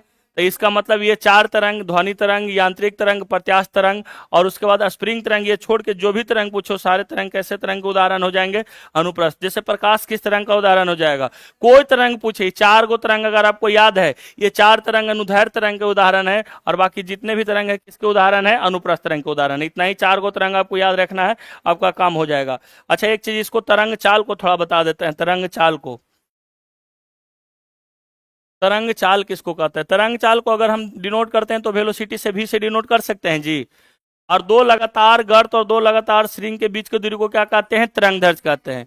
याद रखें, अतरंग चाल किसको कहते हैं? तो तरंग चाल, तरंग द्वारा आगे बढ़ने की दर को क्या कहते हैं? तरंग चाल। और याद रखिएगा कि तरंग चाल बराबर होता है v बराबर एन लेमडा। v बराबर क्या होता है? v बराबर होता है एन लेमडा। एन क्या है जी? तो याद रखिएगा कि एन जो है, अभी तुरंत बताए थे कि एन क्या है, तो याद रखिएगा एन मतलब आवृत्ति। और आवृत्ति के बारे में अगर हम चर्चा करते हैं तो आवृत्ति का मतलब क्या हुआ? कल ही पढ़े थे आप लोग। आवृत्ति का मतलब क्या हुआ कि एक सेकंड में जितना दोलन किया, एक सेकंड में जितना दोलन किया उसको आवृत्ति, और एक दोलन करने में जितना समय लगा उसको क्या कहते हैं? आवर्तकाल। कल ही पढ़े हैं ना। तो एक याद रखिएगा एन क्या है? हाँ, आवृत्ति है। ध्यान रखिएगा एन क्या है? आवृत्ति। और भी का वेग क्या है? तो अगर हम भी की वेग की बात करते हैं तो इसका वेग क्या होता है? फिक्स होता है। अभी बराबर कितना हो जाएगा? ध्वनि या प्रकाश के वेग से होता है। तो अगर हम प्रकाश की वेग की बात करते हैं तो प्रकाश का वेग कितना होता है? अगर हम प्रकाश की वेग की बात करते हैं तो 3 इंटू 10⁸ मीटर पर सेकेंड। 3 इंटू 10⁸ मीटर पर सेकेंड, इतना ही ना होता है जी। तो भी इसका क्या होता है? फिक्स होता है हमेशा। भी क्या होता है? फिक्स होता है। लेकिन अगर हम वेलोसिटी की बात करते हैं कि अगर हम इसमें ध्वनि में, तो ध्वनि में क्या होता है? इसका वेग 332 मीटर पर सेकेंड। ध्वनि में क्या होता है? 332 मीटर पर सेकेंड। यही याद रखेगा। तरंग चल बराबर क्या होता है? N lambda. एन क्या है? आवृत्ति है। और भी यहाँ क्या आ जाएगा? तो भी हो जाएगा जो प्रकाश का वेग होता है वही होता है। जो प्रकाश का वेग होता है वही होता है 3 इंटू 10⁸ मीटर पर सेकेंड। अब अनुप्रस्थ और अनुदैर्ध्य आप समझ गए होंगे कि अनुप्रस्थ किसको कहते हैं और अनुदैर्ध्य किसको कहते हैं। कोई भी तरंग पूछ दे, स्प्रिंग तरंग किस प्रकार का तरंग है? 4 तरंग, स्प्रिंग तरंग, प्रत्यास्थ तरंग, उसके बाद कौन सा तरंग बताए? याद रखिएगा, एक और ध्वनि तरंग, और एक बच गया प्रत्यास्थ तरंग। याद रखिएगा, ये चारों आपको याद है तो आप आसानी से निकाल लीजिएगा। ध्वनि, यांत्रिक, प्रत्यास्थ और स्प्रिंग। ये सबसे पहले तो यही पूछता है कि यह कौन सा तरंग है। प्रकाश के बारे में पूछ देता है कि प्रकाश किस प्रकार का तरंग है, ध्वनि किस प्रकार का तरंग है। तो ये चारों तरंग जो है ये किस प्रकार का तरंग है? ये चारों तरंग अनुदैर्ध्य तरंग है। और बाकी जितने भी तरंग है पृथ्वी पे मौजूद सभी तरंग जो है वो कौन से तरंग के उदाहरण है? अनुप्रस्थ तरंग के उदाहरण है। वो कौन से तरंग के उदाहरण है? अनुप्रस्थ तरंग के उदाहरण है। यहाँ तक कोई दिक्कत नहीं ना है। अगर वो यांत्रिक तरंग है, यांत्रिक तरंग को हम दो भागों में बांट कर पढ़े हैं। कौन कौन है? अनुप्रस्थ और अनुदैर्ध्य। तो उसको किसी न किसी माध्यम की आवश्यकता होगी। पहला ही यही छापने में लगल है तो कैसे समझेगा जी लोग? छापना नहीं है, इस तो हम देवे ना करेंगे। चलिए आगे आते हैं। तरंग चाल बराबर भी बराबर क्या होता है? एन लेमडा होता है। भी बराबर क्या होता है? एन लेमडा होता है। चलिए आगे बढ़ते हैं, कोई बात नहीं, अगर लिखना ही है तो लिखिए, कोई दिक्कत नहीं है। अब आते हैं यांत्रिक तरंग। यांत्रिक तरंग की बात करते हैं तो केवल और केवल किस में गति करता है? तो यांत्रिक तरंग केवल और केवल याद रखिएगा माध्यम में गति करता है। यह इसको गति करने के लिए माध्यम की आवश्यकता है। इसको गति करने के लिए माध्यम की आवश्यकता है। लेकिन अगर हम विद्युत चुंबकीय तरंग की बात करते हैं तो विद्युत चुंबकीय तरंग क्या बिल्कुल माध्यम के बस, वो निर्वात में भी गति करेगा, लेकिन इसका कहीं यह मतलब नहीं है कि माध्यम में गति नहीं करेगा। वह निर्वात के साथ साथ याद रखिएगा कि जो जितने भी विद्युत चुंबकीय तरंग है, जितने भी विद्युत चुंबकीय तरंग है, वह याद रखिएगा जितने भी विद्युत चुंबकीय तरंग है वह निर्वात के साथ साथ याद रखिएगा कि निर्वात के साथ साथ माध्यम में भी गति करते हैं। निर्वात के साथ साथ माध्यम में भी गति करते हैं। मतलब माध्यम रहेगा तब भी गति करेगा और माध्यम नहीं रहेगा तब भी गति करेगा। और विद्युत चुंबकीय तरंग को गति करने के लिए कोई जरूरी नहीं है कि माध्यम हो, लेकिन अगर माध्यम होगा भी तभी गति करेगा। लेकिन माध्यम में जब वह गति करता है, माध्यम में भी गति करता है, लेकिन जब वह माध्यम में गति करता है तो किस तरंग की भांति व्यवहार करता है? तो माध्यम में गति करने के समय याद रखिएगा माध्यम में गमन करती है तो उसकी प्रकृति अनुप्रस्थ तरंग से मिलती है। इसकी प्रकृति किससे मिलती है? तो अनुप्रस्थ तरंग से मिलती है। जब यह तरंग माध्यम में गति करता है तो इसकी जो प्रकृति होती है अनुप्रस्थ तरंग से मिलती है। अनुप्रस्थ तरंग किसको कहेंगे? समझ में आ गया है ना। अनुदैर्ध्य तरंग किसको कहेंगे? समझ में आ गया है ना। अनुप्रस्थ तरंग किसको कहेंगे? जरा बता दीजिए कि माध्यम के कण अगर लंबवत गति करेंगे उसको क्या बोलेंगे? अनुप्रस्थ तरंग। ऊपर नीचे गति करेंगे उसको क्या बोलेंगे? अनुप्रस्थ तरंग। जिसमें लगातार दो गर्त या दो लगातार श्रृंग का निर्माण हो रहा है, कैसा तरंग है? जिसमें लगातार मतलब जो जिसमें संपीड़न और विरलन का निर्माण हो रहा है उसको क्या बोलेंगे? अनुदैर्ध्य तरंग। जिसमें माध्यम के कण तरंग के या समानांतर गति करेंगे उसको क्या बोलेंगे? अनुदैर्ध्य तरंग। ध्वनि किस प्रकार का तरंग है? अनुदैर्ध्य तरंग है। यांत्रिक तरंग किस प्रकार का तरंग है? प्रत्यास्थ तरंग किस प्रकार का तरंग है? और एक और कौन तरंग बन गया? याद रखिएगा, स्प्रिंग तरंग। बाकी पृथ्वी पे जितने भी तरंग है किसका उदाहरण है? क्या यांत्रिक तरंगों को गति करने के लिए माध्यम की आवश्यकता होती है? तो बिल्कुल, यांत्रिक तरंग बिना माध्यम के गति नहीं कर सकते हैं। क्या विद्युत चुंबकीय तरंग को गति करने के लिए माध्यम की आवश्यकता है? तो विद्युत चुंबकीय तरंगों को गति करने के लिए माध्यम की आवश्यकता नहीं है। लेकिन विद्युत चुंबकीय तरंग माध्यम में गति करते हैं, तो विद्युत चुंबकीय तरंग माध्यम में भी गति कर सकते हैं और माध्यम में गति साथ साथ निर्वात में भी गति कर सकते हैं। लेकिन इसका मतलब यह है कि जब वो माध्यम में गति करेंगे तो किस प्रकार व्यवहार करेंगे? तो अनुप्रस्थ तरंग की भांति व्यवहार करेंगे। किस प्रकार व्यवहार करेंगे? तो अनुप्रस्थ तरंग की भांति व्यवहार करेंगे। इसमें कोई दिक्कत नहीं है ना, यहां तक कोई समस्या नहीं ना है। लिखने से ज्यादा अगर पढ़ने पे फोकस कीजिएगा ज्यादा अच्छा रहेगा। ये सब तो समझ ही गए हैं आप लोग। अब दो चार चीज और आपको बता देते हैं। ये किसका उदाहरण हो जाएगा जी?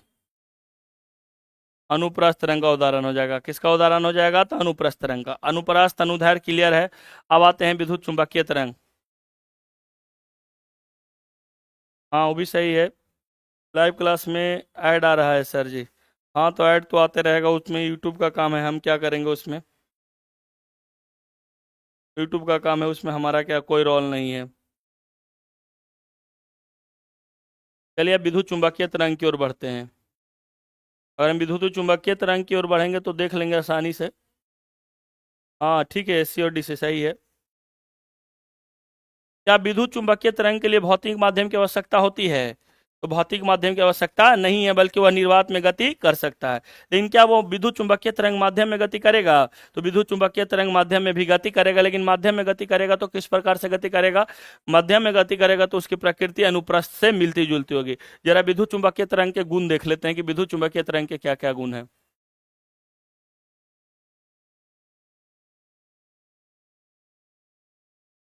विद्युत चुंबकीय तरंग, सबसे पहला गुण तो आपको पता है।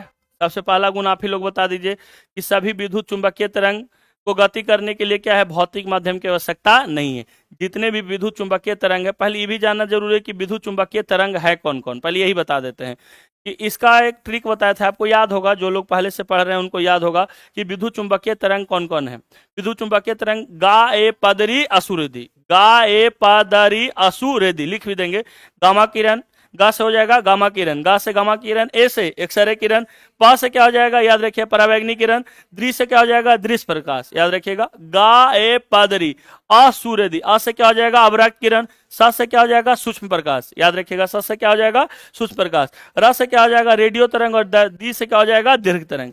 इतना ही तरंग जो है क्या है? विद्युत, यही क्वेश्चन पूछता है, दे देगा चार ऑप्शन, पूछेगा इसमें से कौन सा विद्युत चुंबकीय तरंग नहीं है, इसमें से कौन सा विद्युत चुंबकीय तरंग है।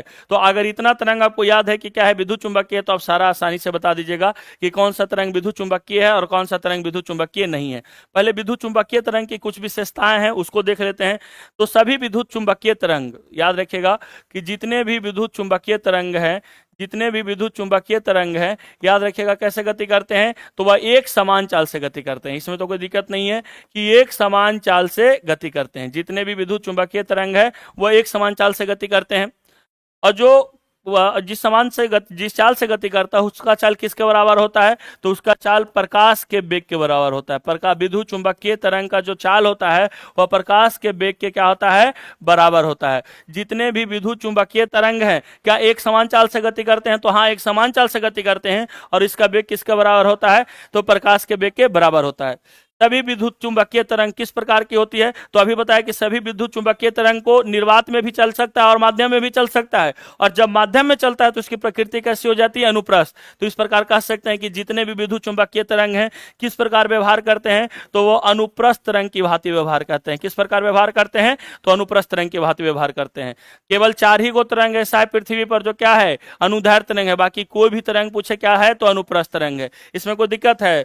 अच्छा, एक चीज बताइएगा कि अगर मैक्सवेल ने बताया था तरंगदैर्घ्य स्पर्शर के बारे में, अच्छा याद रखिएगा, क्या विद्युत चुंबकीय तरंग को नग्न आंखों से देखा जा सकता है? इसको नग्न आंखों से नहीं देखा जा सकता। इसके नग्न आंखों से नहीं देखा जा सकता है। विद्युत चुंबकीय तरंग को नग्न आंखों से नहीं देखा जा सकता है।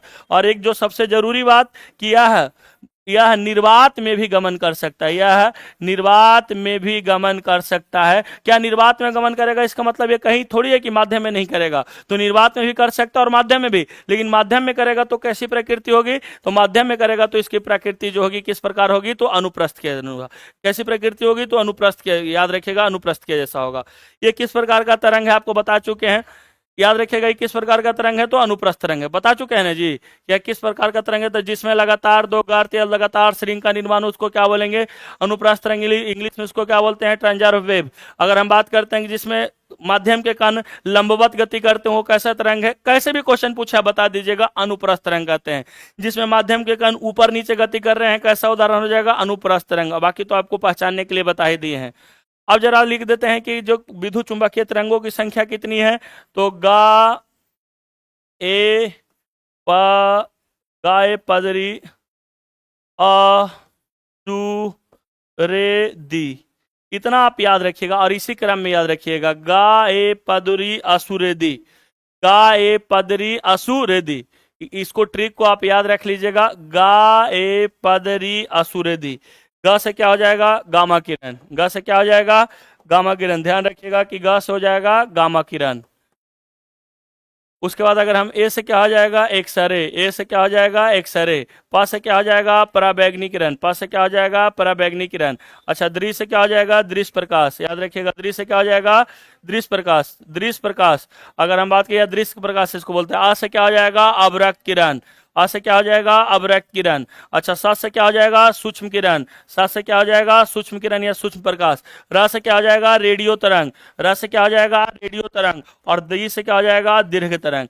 अब इतना छोड़ के जो भी तरंग पूछे, क्या वो विद्युत चुंबकीय होगा, तो विद्युत चुंबकीय नहीं होगा, क्योंकि विद्युत चुंबकीय तरंगों की संख्या इतनी ही है, गामा किरण, एक्सरे, पराबैंगनी, दृश्य प्रकाश, अवरक्त, सूक्ष्म किरण, रेडियो तरंग और दीर्घ तरंग। इसका ट्रिक क्या है जी, गा ए पदरी असुरे दी, याद रखिएगा, गा ए पदरी असुरे दी। ध्यान रखिएगा, अगर हम गामा किरण से, याद रखिएगा, इस ओर आते हैं, गामा किरण से अगर हम बढ़ते हैं दीर्घ तरंग की ओर, ध्यान रखिएगा कि अगर गामा किरण से दीर्घ तरंग की ओर बढ़ते हैं तो इधर जाने पर तरंग दैर्घ्य बढ़ेगा। गामा किरण से दीर्घ तरंग की ओर आएंगे तो इसका तरंग दैर्घ्य क्या होगा। अब इसमें सबसे अधिक तरंग दैर्घ्य किसका होगा, इसमें सबसे अधिक तरंग दैर्घ्य किसका होगा।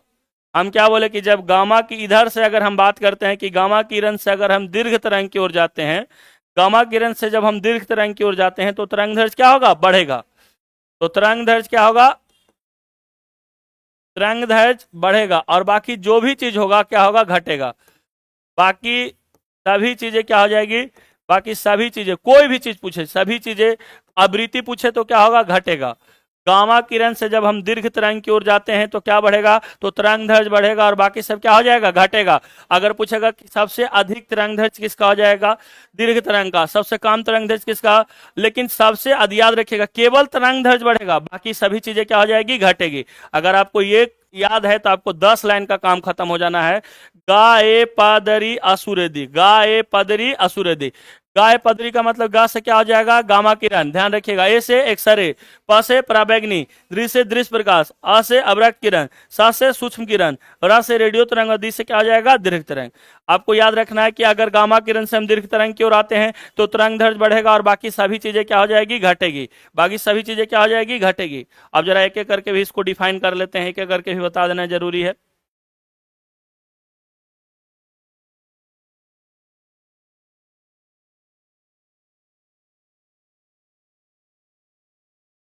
इस कौन सा तरंग का उदाहरण हो जाएगा जी, चार ही तरंग तो है जो अनुदैर्घ्य है, बाकी जितना तरंग है क्या है, जितना तरंग है अनुप्रस्थ तरंग है, जितना तरंग है क्या है, अनुप्रस्थ तरंग है। चलिए आते हैं गामा किरण से शुरू करते हैं। गामा किरण एक बार हमको लगता है कि यहाँ तक आप लोग को बुक से पढ़ा देना चाहिए।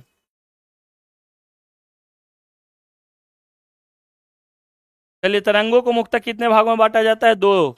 पहला कौन हो गया, यांत्रिक, और दूसरा हो गया अयांत्रिक तरंग। यांत्रिक तरंग का मतलब क्या हो गया, मैकेनिकल वेव, और इसका मतलब हो गया नॉन मैकेनिकल। यांत्रिक वेव को कितने भागों में बांटते हैं, दो भागों में। कौन कौन, अनुदैर्घ्य और अनुप्रस्थ।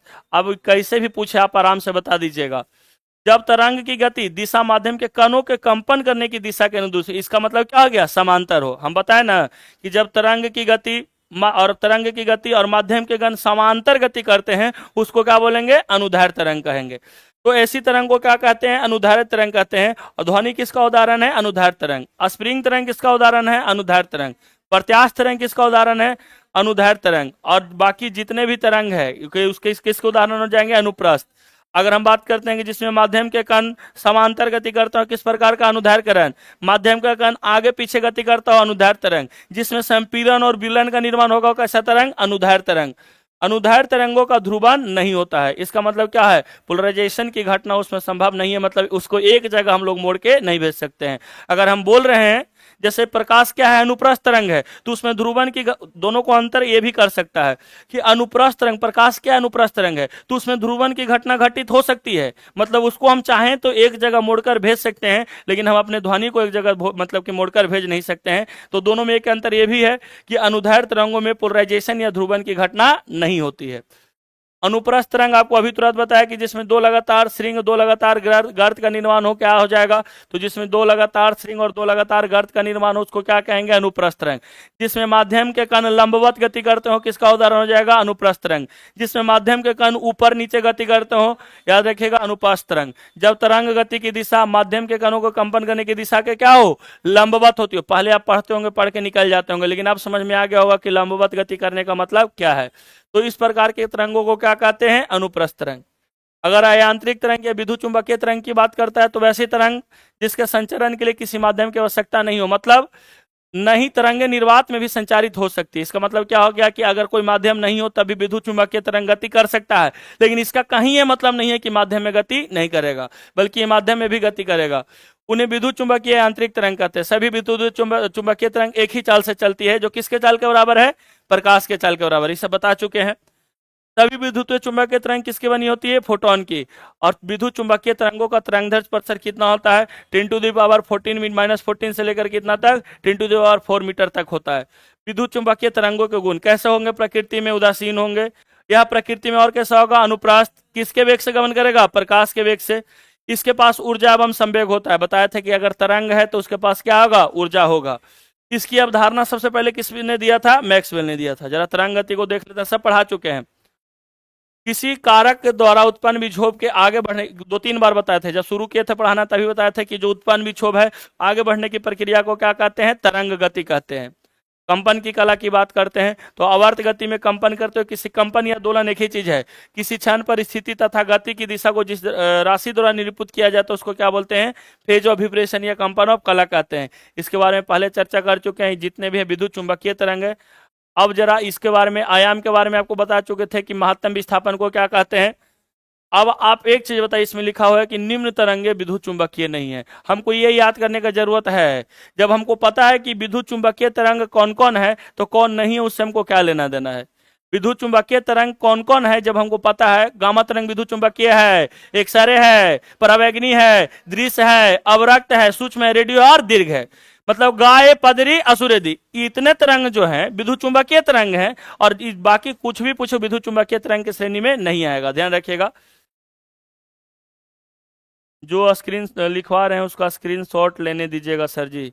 स्क्रीनशॉट ले लीजिएगा, कोई बात नहीं है, ठीक है, रुक जाएंगे, ले लीजिएगा। निम्न तरंगे विद्युत चुंबकीय नहीं है, तो जो भी तरंग है विद्युत चुंबकीय है, और उसके बाद जो भी पूछो विद्युत चुंबकीय नहीं है। क्या ध्वनि तरंग किस प्रकार का तरंग होगा? अनुदैर्ध्य के अनुप्रस्थ। चार तरंग क्या बताया? ध्वनि के साथ एक यांत्रिक, प्रत्यास्थ और स्प्रिंग। और बाकी कोई भी तरंग पूछे कैसा तरंग हो जाएगा? याद रखिएगा, अनुप्रस्थ तरंग हो जाएगा। आयाम, महत्तम विस्थापन को क्या कहते हैं? आयाम, कल ही पढ़े हैं। और दो लगातार, याद रखिएगा कि दो लगातार श्रृंग या दो लगातार गर्त की दूरी को क्या कहते हैं?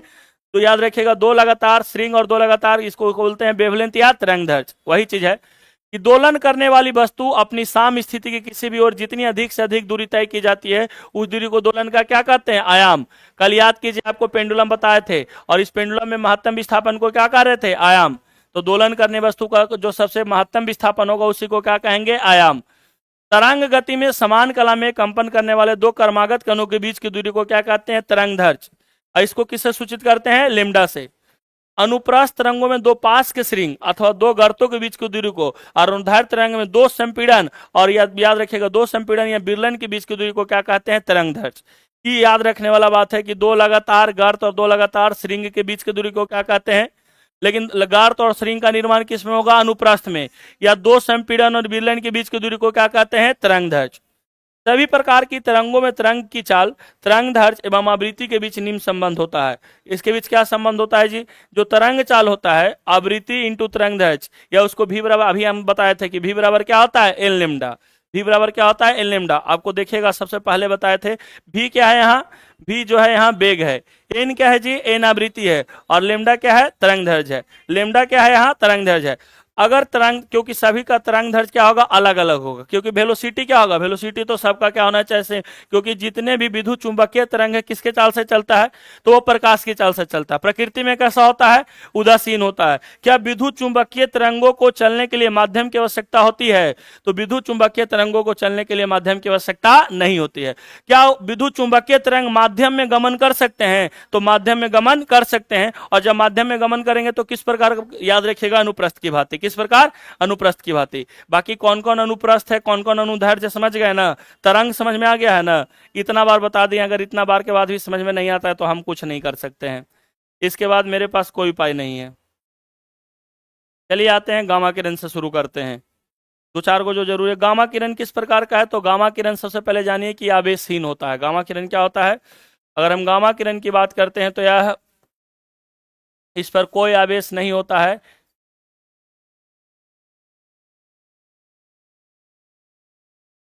यह आवेशहीन होता है। क्या होता है जी? तो आवेशहीन होता है। याद रखिएगा कि गामा किरण पर कोई आवेश होता है क्या? तो आवेश होता है। इसका इलाज में इस्तेमाल किया जाता है। किसके इलाज में? तो कैंसर के उपचार में इसका इस्तेमाल किया जाता है। कहाँ इस्तेमाल किया जाता है?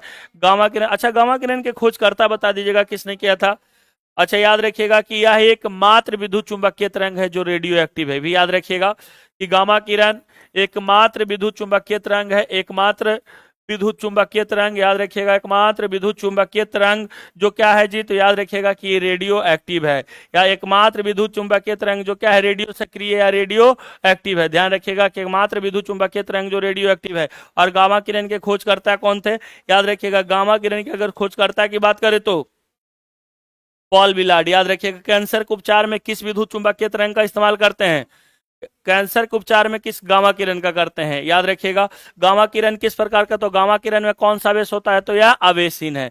और गामा किरण के खोजकर्ता याद रहेगा ना?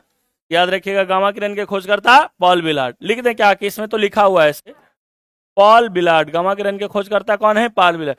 गामा किरण के बाद कौन है दूसरा जी? एक्सरे। गामा के बाद दूसरा कौन है? एक्सरे किरण। अगर एक्सरे किरण की खोज करते हैं तो याद रखिएगा, एक्सरे के खोजकर्ता थे रॉन्टजन। यही ना थे जी? रॉन्टजन, रॉन्टजन, याद रखिएगा, रॉन्टजन। एक्सरे किरण की अगर हम बात करते हैं तो एक्सरे किरण का उपयोग आप लोग सब लोग जानते होंगे कि रावा या क्रिस्टल के अध्ययन में, या याद रखिएगा कि मनुष्य को अंदर के मतलब ऑर्गन के जांच के लिए भी इसका इस्तेमाल किया जाता है। तो क्रिस्टल के अध्ययन में, उसके बाद रावा या क्रिस्टल के अध्ययन में, क्रिस्टल के अध्ययन में, उसके बाद आपको पता है कि जो मेटल डिटेक्टर होता है, मेटल डिटेक्टर में भी किसका इस्तेमाल होता है? मेटल डिटेक्टर में भी जो इस्तेमाल होता है, याद रखिएगा, एक्सरे किरण का होता है। मेटल डिटेक्टर में किसका होता है? एक्सरे किरण का होता है। इसमें कोई दिक्कत नहीं ना है। मनुष्य के अंदर के ऑर्गन को जांच करने में, मनुष्य के अंदरूनी ऑर्गन को जांच करने में, मनुष्य के अंदर के अंगों को जांच करने में, अंदर के अंगों को जांच करने में जो है, अंदर के अंगों को जांच करने में किसका इस्तेमाल होता है? एक्सरे का इस्तेमाल होता है। एक्सरे से आगे बढ़ जाएंगे। एक्सरे से जो आगे है कौन सा है? पराबैंगनी किरण। एक्सरे से आगे कौन सा किरण है? पराबैंगनी किरण। ध्यान रखिएगा, एक्सरे से आगे जो है पराबैंगनी किरण है। ध्यान रखिएगा, एक्सरे से आगे की बात करते हैं तो पराबैंगनी किरण को देख लेते हैं। गाए पादरी आसुरेदी। पराबैंगनी किरण बहुत इंपॉर्टेंट है और इससे हमेशा क्वेश्चन पूछता है। सबसे पहला क्वेश्चन इसका जो पूछता है कि पराबैंगनी किरण का खोजकर्ता कौन था? याद रखिएगा, कौन था? रीटर नाम था। अच्छा ठीक है, वो दिया हुआ है। पराबैंगनी किरण की जो सबसे प्रमुख विशेषता है, यह प्रकाश वैद्युत प्रभाव में काम में आता है। प्रकाश वैद्युत प्रभाव इससे उत्पन्न होता है। याद रखिएगा, इससे क्या उत्पन्न होता है? तो प्रकाश, इसको क्या बोलते हैं? प्रकाश वैद्युत प्रभाव। प्रकाश वैद्युत प्रभाव उत्पन्न इससे किया जाता है। पराबैंगनी किरण एक प्रकार का ऐसा है जिससे प्रकाश वैद्युत प्रभाव उत्पन्न किया जाता है। आप जो देखते हैं कि जो आरओ सिस्टम, जल शोधन, जल शोधन में भी इसका इस्तेमाल किया जाता है। जो आप पानी पीते हैं उसमें भी इसका इस्तेमाल किया जाता है। जल शोधन के साथ साथ इसका जो खास करके नकली दस्तावेज का पता लगाने में, नकली दस्तावेज क्वेश्चन पूछा हुआ था सिविल कोर्ट के एग्जाम में, नकली दस्तावेज का पता लगाने में, जो जाली कागज होता है, जाली डॉक्यूमेंट होता है या जाली नोटों का पता लगाते हैं किससे, तो परावैंगिक किरण। अदृश्य लिखाई, जो लिखा हुआ नहीं दिखाई देता है, उसमें भी किसका इस्तेमाल करते हैं, अदृश्य लिखाई में भी जो इस्तेमाल करते हैं, याद रखिएगा अदृश्य लिखाई में किसका इस्तेमाल करते हैं, तो परावैंगिक किरण। कोई दिक्कत है, अदृश्य लिखाई में किसका इस्तेमाल करते हैं, तो परावैंगिक किरण का। नकली दस्तावेज का पता लगाने में परावैंगिक किरण। आरओ में याद रखिएगा, पानी को या जल शोधन को आरओ में या पानी को कीटाणु रहित बनाने में, पानी को कीटाणु रहित बनाने में, पानी को कीटाणु रहित बनाने में भी इस्तेमाल करते हैं किसका, तो पानी को कीटाणु रहित बनाने में इस्तेमाल करते हैं हम लोग परावैंगिक किरण। परावैंगिक किरण से आगे बढ़ जाए, गाय पादुरी, दृश्य प्रकाश आ गया ना जी। नेक्स्ट कौन है, दृश्य प्रकाश। नेक्स्ट है दृश्य प्रकाश। दृश्य प्रकाश की ओर आगे बढ़ते हैं कि दृश्य प्रकाश में क्या है। तो दृश्य प्रकाश के अगर हम देखते हैं तो दृश्य प्रकाश का खोज किसने किया था, न्यूटन किया था। जो देख दृश्य प्रकाश की अगर हम बात करते हैं, दृश्य का मत कौन किया था जी, न्यूटन ने ना, हम बोले तो आगे पीछे देखने लगते हो, हम गड़बड़ा जाएंगे विषय में। हाँ, हमको लगता है पीछे वाला क्या कोई खोज दिया जी। दृश्य प्रकाश का मतलब, दृश्य का मतलब क्या होता है, देखना, याद रखिएगा। तो जो देखने में मदद करता है उसको क्या कहते हैं, दृश्य प्रकाश करते हैं। और सबसे जो इंपॉर्टेंट बात है, प्रवर्तन, अपवर्तन, व्यतिकरण, अभिवर्तन, ध्रुवन की घटना, याद रखिएगा। प्रकाश विद्युत प्रभाव इसके गुण है, प्रवर्तन, अपवर्तन, व्यतिकरण, ध्रुवन, मतलब ये तरंग का ध्रुवन भी किया जा सकता है, ध्रुवन, प्रकाश वैद्युत प्रभाव, प्रकाश वैद्युत प्रभाव, ये सभी इस तरंग के क्या हैं, गुण हैं। प्रकाश वैद्युत प्रभाव, ये सभी इस तरंग के क्या हैं, गुण हैं। अब आते हैं अवरक्त किरण के बारे में। अवरक्त किरण का इस्तेमाल कहाँ करते हैं, तो याद रखिएगा टेलीविजन के रिमोट कंट्रोल में किसका इस्तेमाल करते हैं, अवरक्त किरण। यहाँ पे दो क्वेश्चन याद रखिएगा, रिमोट के अंदर जो करते हैं इस्तेमाल, वो सूक्ष्म तरंग का करते हैं। रिमोट के अंदर सूक्ष्म तरंग का इस्तेमाल करते हैं। रिमोट के अंदर किसका इस्तेमाल करते हैं, सूक्ष्म तरंग का इस्तेमाल करते हैं। रिमोट के बाहर किसका करते हैं, तो याद रखिएगा कि रिमोट के बाहर जो करते हैं वो अवरक्त किरण का। याद रखिएगा, इसको समझा देते हैं। रिमोट से आप रिमोट लेते हैं और रिमोट आपका जो अंदर काम करता है वो सूक्ष्म तरंग से, और रिमोट से जो आप टीवी बंद कर दिए, यहां से हम रिमोट उठाए और यहां से एसी बंद कर दिए, तो रिमोट से जो बाहर निकलता है वो अवरक्त किरण निकलता है। और रिमोट के अंदर जो कार्य करता है वो क्या करता है, सूक्ष्म तरंग कार्य करता है, ध्यान रखिएगा। बाकी और तरंग इसमें दिया हुआ है, ध्यान रखिएगा। जितना भी तरंग दिया हुआ है इंपॉर्टेंट ही दिया हुआ है। एक बार हमको लगता है कि तरंग आप समझ गए होंगे कि तरंग किसको कहते हैं। अनुप्रस्थ तरंग किसको कहते हैं, ये भी समझ गए होंगे। अनुदैर्घ्य किसको कहते हैं, ये भी समझ गए होंगे। कौन कौन से तरंग अनुदैर्घ्य हैं, कौन कौन से क्योंकि चार ही तरंग है जो क्या है, अनुदैर्घ्य है। बाकी जितना भी तरंग है सब क्या है, अनुप्रस्थ है। तो सबसे पहला क्वेश्चन यही पूछता है। अब विद्युत चुंबकीय तरंग के बारे में आप लोग समझ गए कि विद्युत चुंबकीय तरंग क्या माध्यम में गमन कर सकता है, तो माध्यम में भी गमन कर सकता है और माध्यम के बिना भी गमन कर सकता है। विद्युत चुंबकीय तरंग को गति करने के लिए माध्यम की आवश्यकता नहीं है, लेकिन इसका कहीं यह मतलब नहीं है कि वह माध्यम में गमन नहीं कर सकता है। जैसे अगर हम इसको समझते हैं कि हम बिना दाल के भी खाना खा सकते हैं, तो इसका कहीं मतलब नहीं है कि हम दाल के साथ खाना नहीं खाएंगे। हम बिना दाल के खा सकते हैं, लेकिन दाल के साथ भी खा सकते हैं।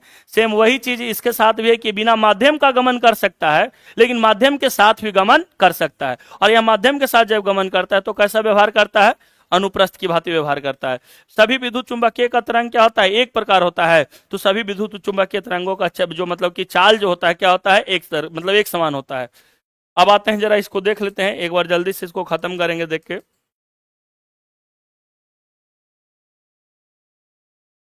कहाँ दे रहा है, जहां दे रहा है उसको काट के इसको ठीक कर लीजिए। रिमोट से हम लिखे हैं, रिमोट के अंदर सूक्ष्म तरंग, और रिमोट से जब निकलेगा तो याद रखिएगा अवरक्त किरण। चलिए एक बार जरा इसको देख लेते हैं।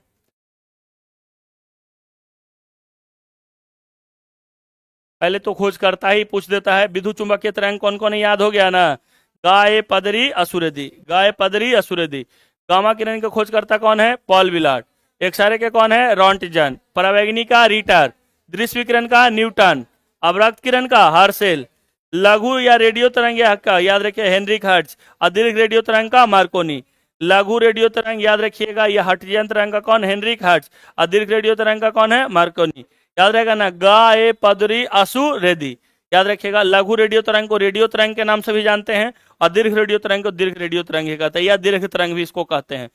खोजकर्ता एक बार फिर से देखते हैं कि गामा किरण के खोजकर्ता कौन थे, पॉल विलार्ड। एक्सरे किरण का कौन था, परावैंगिक का रीटर। दृश्य किरण का न्यूटन। अवरक्त किरण का हर्शेल। लघु रेडियो तरंग का हेनरिक हर्ट्ज। और दीर्घ का कौन था, मार्कोनी। अच्छा, गामा किरण का वेधन क्षमता क्या होता है, अत्यधिक होता है, और इसका उपयोग नाभिकीय अभिक्रिया तथा कृत्रिम रेडियो, अभी आपको बताया ना कि एकमात्र विद्युत चुंबकीय तरंग जो कैसा है, रेडियो एक्टिव है। उसके बाद एक्सरे किरण चिकित्सा एवं औद्योगिक क्षेत्र में या मेटल डिटेक्टर में किसका इस्तेमाल करेंगे, या रावा या क्रिस्टल में किसका इस्तेमाल करेंगे, एक्सरे किरण। परावैंगिक की बात करते हैं तो सिकाई करने में, प्रकाश विद्युत प्रभाव उत्पन्न करने में, बैक्टीरिया को, पानी से बैक्टीरिया को नष्ट करने में, नकली रुपया नकली डॉक्यूमेंट की जांच करने में भी परावैंगिक किरण। दृश्य विकिरण से क्या होता है, हम इससे वस्तुओं को स्पष्ट देख पाते हैं। अवरक्त विकिरण, ये किरण उसमें विकिरण है जिस वस्तु पर पड़ती है उसका ताप क्या होता है, बढ़ जाता है। इसका उपयोग कोहरे में फोटोग्राफी का, याद रखिएगा कि कोहरे में फोटोग्राफी करने में किसका इस्तेमाल करते हैं, तो अवरक्त विकिरण का। याद रखिएगा, कोहरे में फोटोग्राफी करने में किसका, अवरक्त। रेडियो टेलीविजन एवं किसका उपयोग करते हैं, लघु रेडियो तरंग का। रेडियो टेलीविजन में लघु या दीर्घ दोनों का। गामा किरण का नामकरण किसने किया था, रदरफोर्ड ने।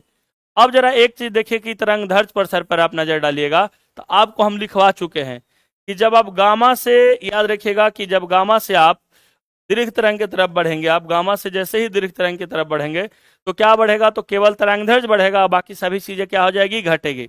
तो अगर आप ध्यान रखिएगा तो गामा किरण, अगर आपको ये क्रम याद है तो केवल और केवल इसमें क्या बढ़ेगा, तो तरंग दैर्ध्य बढ़ेगा, केवल और केवल क्या बढ़ेगा, तरंग दैर्ध्य, और बाकी सभी चीजें क्या हो जाएगी, घटेगी। तो अब इसमें आप मतलब सजाने के लिए अगर दे देगा और 4 ऑप्शन दे देगा कि किसकी आवृत्ति अधिक है, तो आप केवल इतना ही याद रखिएगा कि गामा से अगर दीर्घ की तरफ आएंगे तो क्या बढ़ेगा, तरंग दैर्ध्य बढ़ेगा, और बाकी सभी चीजें क्या हो जाएगी, घटेगी। तो याद रखिएगा, विद्युत चुंबकीय तरंग कुल कितने हैं, तो विद्युत चुंबकीय तरंगों की संख्या कितनी है, गा ए पदरी असुरेदी। अच्छा, गामा किरण के खोजकर्ता कौन था, पॉल विलार्ड। कैसा कण होता है, अवेसिन। कैंसर के उपचार में किस विद्युत चुंबकीय का इस्तेमाल, गामा किरण। एकमात्र विद्युत चुंबकीय तरंग जो रेडियो एक्टिव है, गामा किरण। एक्सरे के तरंग के खोजकर्ता रोंटजन। अच्छा, रावा के याद रखिएगा, रावा के अध्ययन में किसका उपयोग करते हैं, एक्सरे का। मेटल डिटेक्टर में एक्सरे का। मनुष्य के अंदर अंगों की जांच के लिए, याद रखिएगा, इसी का इस्तेमाल करते हैं। परावैंगिक किरण, प्रकाश विद्युत प्रभाव उत्पन्न करने में कौन सा इस्तेमाल करते हैं, परावैंगिक किरण। आरओ में, याद रखिएगा, आरओ में जो पानी को शुद्ध करने में या बैक्टीरिया को मारने में किसका इस्तेमाल करते हैं, परावैंगिक किरण। नकली दस्तावेज का पता लगाने में भी परावैंगिक किरण। नकली दस्तावेज या नकली नोट का पता लगाने में परावैंगिक किरण। जो बैंक में जाते हैं हर एक बार से रौ मारता है, कौन सा किरण है, परावैंगिक किरण। प्रवर्तन, अपवर्तन, व्यतिकरण और ध्रुवन और प्रकाश विद्युत प्रभाव की घटना किसमें होगी, दृश्य प्रकाश में। जितना जरूरी है एग्जाम के दृष्टिकोण से उतना हम आपको बता चुके हैं इसमें, इससे ज्यादा का आवश्यकता इसमें है भी नहीं। अच्छा बताइए, तरंग समझ में आ गया कि तरंग जो है, तरंग का गमन होगा और माध्यम के कण गति करेंगे तो माध्यम के कण गति नहीं करेंगे। और जिसमें माध्यम के कण लंबवत गति करेंगे उसको क्या कहेंगे जी, जिसमें माध्यम के कण लंबवत गति करेगा। अच्छा, अनुप्रस्थ तरंग किसमें किसमें गति करेगा, तो ठोस में। द्रव्य के ऊपरी सतह में, पूछेगा क्या अनुप्रस्थ तरंग गैस में, और याद रखिएगा कि द्रव्य के भीतरी सतह में, याद रखिएगा द्रव्य के भीतरी सतह में गमन करेंगे तो नहीं करेगा। यह द्रव्य के कौन, याद रखिएगा कि द्रव्य के सतह पे, ठोस में द्रव्य के ऊपरी सतह में गमन करेगा, बाकी गैस और द्रव्य के भीतरी सतह पे गमन नहीं करेगा। गप कर लीजिए, जब कल क्वेश्चन पूछेंगे तब पता चलेगा, और जब क्वेश्चन एग्जाम में इससे आएगा तब और पता चलेगा। चलिए आगे देखते हैं। जहां दो ठोस में, द्रव्य में, गैस में, तीनों जगह उत्पन्न होगा उस कौन सा तरंग है, तो अनुदैर्ध्य तरंग है। जिसमें माध्यम के कण समानांतर गति करेंगे उसको कौन सा तरंग करेंगे, अनुदैर्ध्य तरंग। जिसमें माध्यम के कण आगे पीछे गति करेंगे वो कैसा तरंग है, अनुदैर्ध्य तरंग। कौन कौन से तरंग अनुदैर्ध्य हैं, याद रखिएगा कि 4 तरंग, ध्वनि, यांत्रिक, प्रत्यास्थ, स्प्रिंग, ये सभी तरंग अनुदैर्ध्य है। बाकी कोई भी पूछे कैसा तरंग है, अनुप्रस्थ तरंग। तरंग चाल बराबर क्या हो जाएगा, एन लैम्डा। क्लियर है ये सब।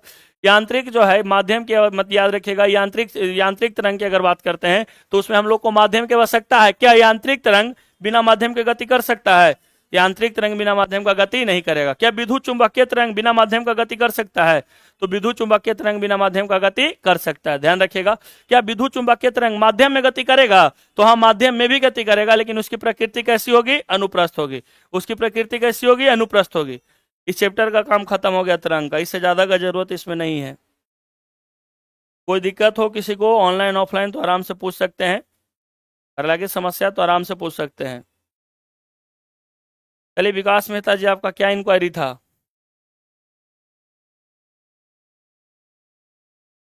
तुम लोग सुस्त मस्त हो, अभी क्लास नहीं है, अभी ज्योग्राफी पढ़ेंगे हम लोग। और ज्योग्राफी में भारत की मिट्टी, मुंह बनाने से कोई फायदा नहीं है, रोज रोज मुंह बनाइएगा। 9:30 हो गया, उससे क्या हो गया, क्लास 10 बजे तक रहता है, और 10 बजे से 10:30 भी हो सकता है, कौन बड़ा बात हो गया। हमको भी भूख लगा हुआ है, तो क्या करें।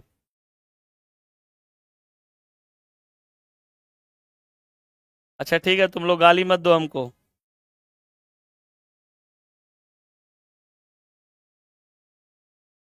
मिट्टी खा लीजिए।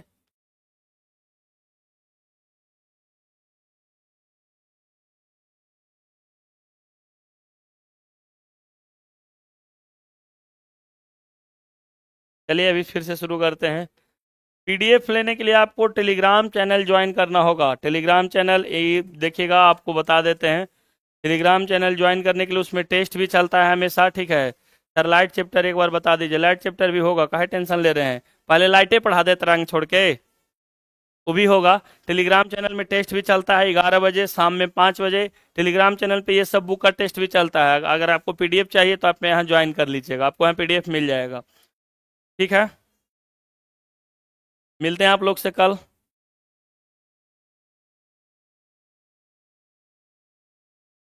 बोलो जी जेंटल।